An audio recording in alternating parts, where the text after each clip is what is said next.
আপনারা এখন যে গাভীটি দেখছেন এটা একটি ফ্রিজিয়ান নাকি ফ্ল্যাগবি গাভী আমি ঠিক বলতে পারছি না, কারণ এই গাভীটির সম্পূর্ণ বৈশিষ্ট্যটাই ফ্ল্যাগবির মতো। ফ্ল্যাগবির মতো বৈশিষ্ট্য হলেও আমি সঠিক বলতে পারছি না যে এটা ফ্ল্যাগবি কিনা, কারণ এটা বাজার থেকে কেনা একটি গাভী। আসলে যে ক্রয় করেছে তার কপালটা অনেক ভালো। সে যখন ক্রয় করে তখন সে নিজেও জানতো না গাভীটি গাভীন ছিল।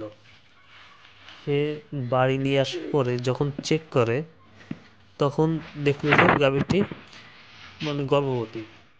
প্রথম পর্যায়ে যদিও গাভীটির দাম অনেক বেশি পড়ে গেছিল, অবশ্য পরবর্তীতে গাভীটি গাভীন হওয়াতে ক্রেতার লাভ হয়েছে।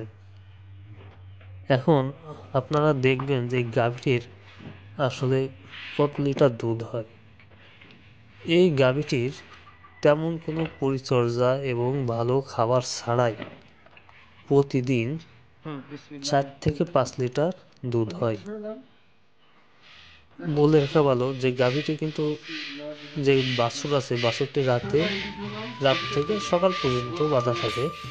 তারপর 8টা থেকে 9টার মধ্যে গাভী দুধ দুয়ে নেওয়া হয়। তারপরে বাছুরটি সারাদিন ছেড়ে দেওয়া থাকে, যে তার ইচ্ছা মতো দুধ খায়। আপনারা বাছুরটি দেখে নিশ্চয়ই বুঝতে পারতেছেন যে বাছুরটার স্বাস্থ্য কতটা ভালো। এবং এই বাছুরটাও কিন্তু একটা উন্নত জাতের, কিন্তু আসলে যে কোন কোম্পানির বীজ দেওয়া এটা আমরা জানি না, কারণ ক্রয় করা গাভী আপনাদের প্রথমেই বলেছি।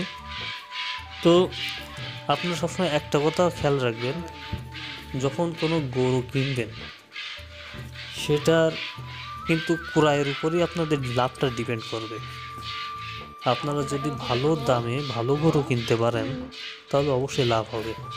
আর যদি দেখা গেল বেশি দাম দিয়ে আপনি একটি খারাপ গরু কিনে ফেললেন তখন কিন্তু লসটা হওয়া স্বাভাবিক। তো সবাই ভালো থাকবেন। আসসালামু আলাইকুম।